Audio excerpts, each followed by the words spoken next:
Why hard work sometimes feels lonely. This is our topic for today. And this is just my point of view.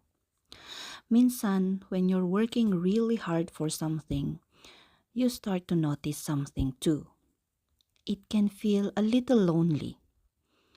Habang yung ibang tao nagpapahinga, ikaw tuloy pa rin sa ginagawa mo. Example, tapos na ang graduation and recognition day. But when I went back to the office, I started working for paperworks or some documents that I had to finish or else I'll be delayed in submitting it. And during that time, I was thinking, buti pa si teacher.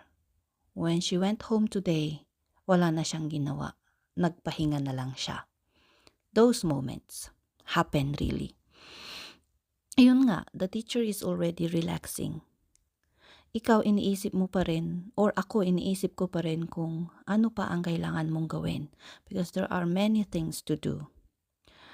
Hard work is strange because from the outside, it looks strong. But sometimes from the inside, it feels quiet. Feel na feel ko ito talaga.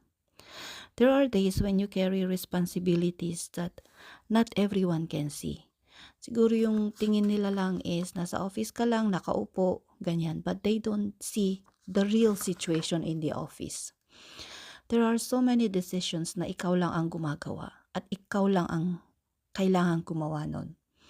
Ang dami-daming worries na ikaw lang ang nag-iisip, hindi yun alam ng ibang workers. Kasi iba din naman yung worries nila. And sometimes you wonder, normal ba na ganito? I really wonder like that. But maybe that's part of the journey. Not everyone will understand the path you chose, and not everyone will see the effort behind it. Pero siguro, loneliness doesn't always mean something is wrong. Sometimes it just means you are walking a road that not everyone is ready to take. Parang ang saya nun na.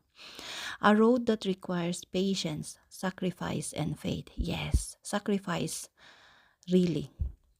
And maybe one day, when you look back, you'll realize that the quiet, lonely moments were also the moments that made you stronger.